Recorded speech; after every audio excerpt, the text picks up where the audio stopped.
Baik, Assalamualaikum warahmatullahi wabarakatuh. Selamat siang. Kami dari kelompok pejuang kumlot di sini akan membawakan materi terkait dengan turbin air dan air conditioner. Nah, di sini kami beranggotakan 6 orang. Izinkan kami memperkenalkan diri kami. Perkenalkan, saya Muhammad Zulkifli dengan NIM F1C02310090. Perkenalkan, nama saya Bagus Bagiastra Putrakamenuh dengan NIM F1C02310009.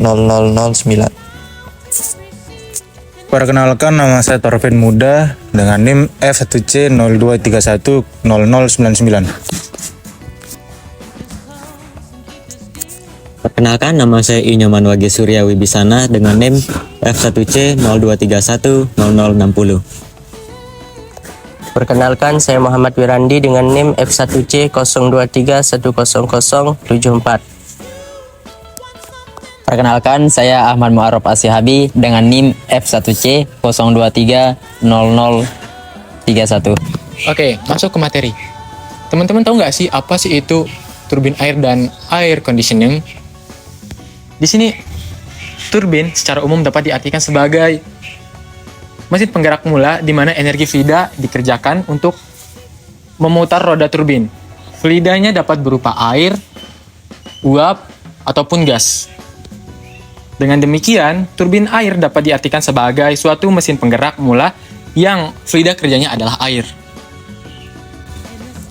Turbin berfungsi untuk mengubah energi potensial fluida menjadi energi mekanik yang kemudian diubah menjadi energi listrik pada generator. Dan yang kedua ada air conditioning atau teman-teman kenal sebagai AC. Teman-teman tahu sendiri gimana sih fungsi dari AC? AC adalah alat yang digunakan untuk mengatur suhu, kelembapan, dan kebersihan udara di dalam ruangan agar nyaman dan sehat.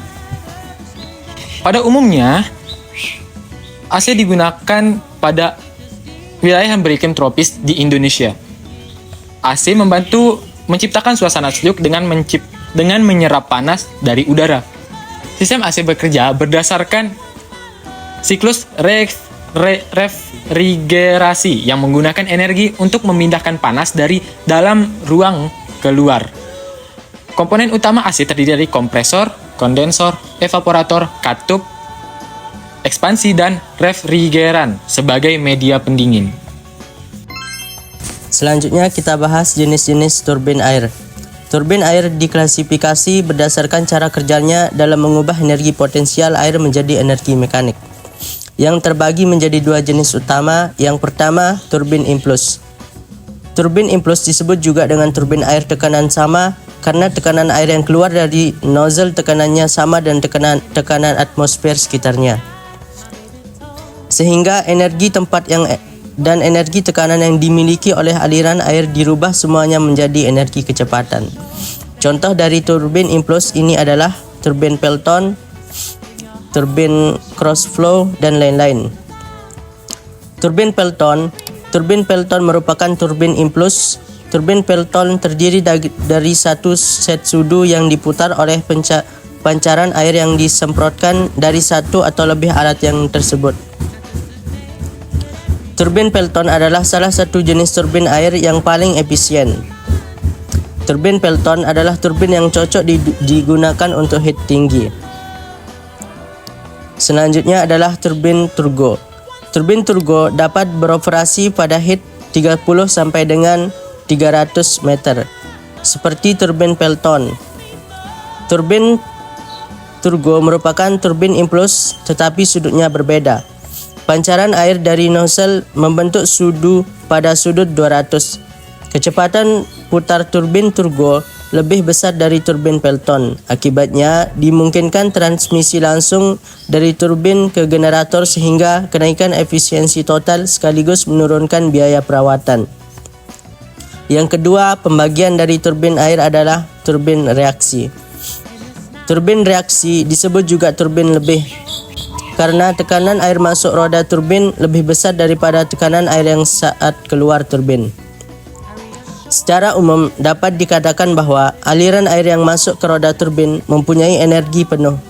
Kemudian energi ini dipakai sebagai penggerak roda turbin dan sebagian lagi digunakan untuk mengeluarkan air ke saluran pembuangan. Jenis turbin reaksi yang sering digunakan antara lain turbin propeller atau Kaplan. Turbin Kaplan dan propeller. Turbin Kaplan dan propeller merupakan turbin reaksi aliran aksial. Turbin ini tersusun dari propeller seperti pada perahu. Propeller tersebut biasanya mempunyai 3 hingga 6 sudu. Oke, selanjutnya prinsip kerja turbin air. Turbin air adalah mesin konversi energi yang mengubah energi potensial dan kinetik air menjadi energi mekanik dalam putaran poros. Energi mekanik ini kemudian bisa dimanfaatkan untuk memutar generator listrik pada pembangkit listrik tenaga air atau PLTA. Jadi langkah-langkahnya, yang pertama, air dari bendungan atau saluran air dialirkan melalui pipa pesat atau penstock menuju turbin. Kemudian air yang berkecepatan tinggi diarahkan ke sudu-sudu turbin. Tekanan dan kecepatan air akan mendorong sudu sehingga berputar. Kemudian sudu yang berputar memutar poros atau shaft yang terhubung ke generator. Kemudian generator ini mengubah energi putar atau mekanik menjadi energi listrik. Kemudian air bekas pakai dari turbin dialirkan kembali ke sungai atau waduk melalui saluran keluar atau tail race. Komponen turbin air terdiri dari 8 bagian. Yang pertama ada pipa pesat atau penstock. Yang kedua ada nozzle. Yang ketiga ada runner atau sudu turbin. Yang keempat ada poros atau shaft. Yang kelima ada rumah turbin atau casing. Yang keenam ada saluran keluar atau draft tube. Yang ketujuh ada sistem pelumasan dan pendingin. Yang kedelapan ada generator. Yang pertama, pipa pesat atau penstock. Saluran pipa bertekanan tinggi yang mengalirkan air dari bendungan atau reservoir menuju turbin. Pipa ini menjaga kecepatan dan tekanan air agar tetap stabil saat masuk ke turbin. Yang kedua ada nozzle, berfungsi sebagai mengubah tekanan air menjadi kecepatan tinggi sebelum diarahkan ke sudut turbin.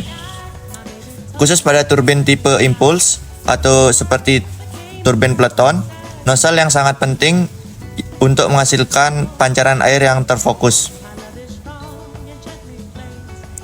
Yang ketiga ada runner atau sudu turbin. Bagian utama turbin berupa sudu-sudu yang dipasang melingkar. Energi dari air mengenai sudu sehingga menyebabkan runner berputar. Jenis runner tergantung tipe turbin. Yang keempat ada poros atau shaft, komponen yang menghubungkan runner dengan beban kerja. Biasanya generator. Putaran runner diteruskan ke poros, lalu ke generator untuk menghasilkan listrik. Yang kelima ada rumah turbin atau casing, struktur pelindung yang menutup runner dan bagian dalam turbin. Casing berfungsi menjaga tekanan air, meredam kebisingan, dan melindungi dari kerusakan mekanis.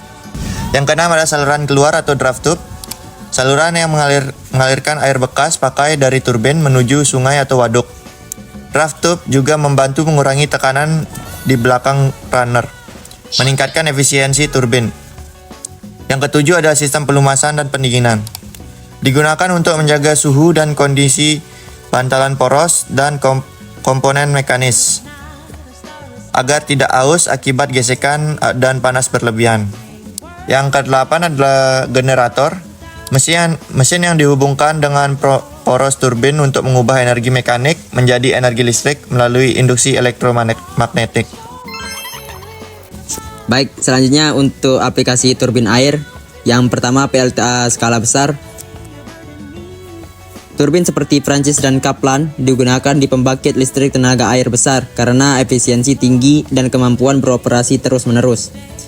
Yang kedua, sistem mikrohidro.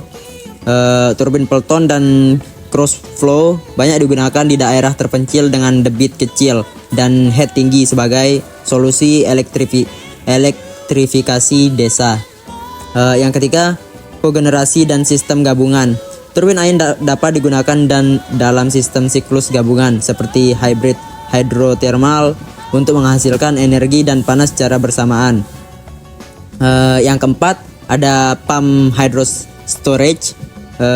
Menurut Moran dan Sapiro, Turbin air digunakan dalam sistem penyimpanan energi skala besar, di mana air dipompa ke reservoir atas saat beban rendah dan dilepaskan ke turbin saat beban puncak. Selanjutnya kita bahas jenis-jenis AC. Yang pertama, AC split wall. Memiliki dua unit terpisah, yaitu indoor dan outdoor. Unit indoor menyejukkan ruangan, sementara unit outdoor membuang panas. Umum digunakan di rumah atau kantor kecil karena suaranya tenang dan tampilannya rapi. Yang kedua, AC window. Seluruh komponen berada dalam satu kotak yang dipisah di jendela atau tembok. Instalasi mudah dan biaya terjangkau, tapi memerlukan sisa terbuka untuk membuang panas, sehingga tidak cocok untuk semua ruangan. Yang ketiga, AC sentral. Digunakan untuk gedung besar seperti mall dan perkantoran. Pendinginan dilakukan secara terpusat dan didistribusikan melalui sistem ducting. Keunggulannya adalah desain interior lebih bersih dan suaranya minim. Yang keempat, AC standing floor. Berbentuk seperti lemari dan diletakkan di lantai. Mudah dipindah-pindah tanpa instalasi rumit. Cocok untuk acara besar seperti pernikahan atau hajatan di dalam ruangan. Yang kelima adalah AC VRV, Variable Refrigerant Volume. Menggunakan teknologi hemat energi dengan satu unit outdoor yang bisa terhubung ke banyak unit indoor. Sistemnya dikendalikan secara cerdas melalui komputer dan cocok untuk gedung bertingkat. Oke, selanjutnya prinsip kerja AC. Pengondisian udara atau air conditioning adalah proses mengatur suhu, kelembapan, kebersihan, dan distribusi udara agar sesuai dengan kebutuhan kenyamanan manusia atau keperluan sistem tertentu. Sistem ini bekerja dengan mengalirkan udara melewati komponen pendingin dan memanfaatkan sistem refrigeran sebagai media penyerap panas. Langkah-langkahnya, yang pertama, udara panas di dalam ruangan dihisap blower dan kemudian dialirkan ke dalam sistem pengondisian. Kemudian udara melewati evaporator coil di mana terdapat refrigeran bersuhu rendah. Kemudian refrigeran menyerap panas dari udara sehingga udara menjadi lebih dingin.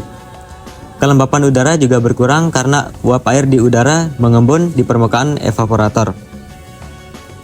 Kemudian udara dingin didorong kembali ke ruangan melalui saluran distribusi. Setelah itu refrigeran yang menyerap panas berubah menjadi gas lalu dialirkan ke kompresor. Kemudian kompresor tersebut menaikkan tekanan dan suhu refrigeran, kemudian gas panas tersebut dialirkan ke kondensor. Di kondensor, panas dibuang ke udara luar dengan bantuan kipas dan refrigeran kembali menjadi cair. Setelah itu refrigeran cair dialirkan ke expansion valve yang menurunkan tekanannya sehingga suhunya turun drastis sebelum masuk kembali ke evaporator. Kemudian proses ini berulang-ulang terus selama sistem menyala. Yang selanjutnya yaitu komponen AC atau pengkondisian udara. Sistem pengkondisian udara atau air conditioning bekerja melalui beberapa komponen penting yang saling terhubung membentuk siklus tertutup. Berikut penjelasannya. Yang pertama, itu ada evaporator yang berfungsi untuk menyerap panas dari udara di ruangan. Cara kerjanya, refrigeran cair yang bersuhu rendah mengalir di dalam evaporator dan menyerap panas dari udara yang melewatinya, sehingga udara menjadi dingin. Uap air di udara juga mengembun di permukaan evaporator, sehingga kelembapan berkurang. Selanjutnya ada kompresor, fungsi untuk memompa dan menaikkan tekanan serta suhu refrigeran uap dari evaporator. Cara kerjanya yaitu kompresor menghisap refrigeran berbentuk gas bertekanan rendah dan memanfaatkannya menjadi gas bertekanan tinggi. Lalu ada kondensor yang fungsinya itu untuk melepaskan panas refrigeran ke udara luar. Cara kerjanya yaitu dengan gas panas dari kompresor dialirkan ke kondensor, di mana udara luar menyerap panas dari refrigeran sehingga refrigeran kembali menjadi cair. Selanjutnya ada expansion valve atau katup ekspansi yang berfungsi untuk menurunkan tekanan dan suhu refrigeran sebelum masuk ke evaporator. Cara kerjanya yaitu refrigeran cair bertekanan tinggi dari kondensor melalui expansion valve. tekanannya turun drastis, membuat suhu refrigeran menjadi sangat dingin sebelum masuk ke evaporator. Selanjutnya yaitu ada blower atau kipas yang berfungsi untuk menghisap dan mengalirkan udara melewati evaporator dan mendistribusikannya ke ruangan. Cara kerjanya yaitu dengan blower menarik udara ruangan yang panas menuju evaporator, lalu mendorong udara dingin kembali ke ruangan, sehingga ruangan akan menjadi lebih dingin. Lalu ada filter udara yang berfungsi untuk menyaring debu, kotoran, dan partikel di udara sebelum masuk ke evaporator. Dan yang terakhir ada termostat, yang fungsinya untuk mengatur dan memantau suhu ruangan sesuai pengaturan. Cara kerja termostat ini yaitu mendeteksi suhu ruangan, lalu menghidupkan atau mematikan kompresor agar suhu tetap stabil sesuai dengan settingan yang telah diatur. Baik, kemudian ada aplikasi AC. Yang pertama ada di bangunan hunian dan komersial, yaitu di rumah tinggal, apartemen, perkantoran, hotel, pusat perbelanjaan, dan gedung bioskop, yang berfungsi sebagai kenyamanan suhu, kelembaban, dan kualitas udara bagi penghuni. Dan yang kedua ada di industri, di pabrik makanan dan minuman, farmasi, tekstil, elektronik, yang berfungsi menjaga kondisi udara sesuai standar produksi, mencegah kerusakan produk, dan menjamin kenyamanan pekerja. Yang ketiga, di pusat data dan ruang server, yang berfungsi menjaga suhu dan kelembaban tetap stabil untuk mencegah kerusakan perangkat elektronik akibat panas berlebih. Yang keempat, di rumah sakit dan laboratorium, yang berfungsi sebagai penyeterilan udara, kenyamanan pasien, dan menjaga kondisi alat medis. Yang kelima ada di transportasi, yaitu di pesawat terbang, kereta api, kapal laut, dan kendaraan pribadi dan umum, yang berfungsi memberikan kenyamanan bagi penumpang dan menjaga kondisi sistem elektronik kendaraan. Yang keenam ada di pendinginan udara masuk turbin gas, yaitu berfungsi meningkatkan efisiensi pembangkit listrik tenaga turbin gas dengan mendinginkan udara masuk ke kompresor turbin. Dan yang terakhir di pusat perbelanjaan dan fasilitas umum, yaitu berfungsi memberikan kenyamanan termal bagi pengunjung dan menjaga kualitas udara dalam gedung. Baiklah, kesimpulan untuk materi kita hari ini tentang turbin air dan AC. Turbin air merupakan alat yang mengubah energi potensial dan kinetik menjadi energi mekanik yang kemudian diubah menjadi energi listrik dengan prinsip kerja berdasarkan hukum Bernoulli dan hukum kekekalan energi. Jenis-jenis turbin seperti Pelton, Prancis, dan Kaplan dibahas berdasarkan kecocokan terhadap kondisi debit dan ketinggian air. Sementara itu, sistem AC dijelaskan sebagai perangkat yang mengatur suhu, kelembapan, dan kebersihan udara dalam ruangan. Dengan proses kerja yang melibatkan kompresor, kondensor, katup ekspansi, dan evaporator, mekanisme perpindahan panas serta siklus refrigerasi juga diuraikan, menekankan pentingnya efisiensi, energi, dan kenyamanan pengguna. Oke, mungkin itu saja dari kelompok kami, Pejuang Kumlot, yang di mana tadi kita telah menjelaskan definisi, jenis-jenis komponen, aplikasi, serta prinsip dari kerja antara turbin air dan air conditioning. Mungkin kurang dan lebihnya kami mohon maaf. Apabila ada kesalahan kami mohon maaf. Wabillahi taufiq wal hidayah. Wassalamualaikum warahmatullahi wabarakatuh.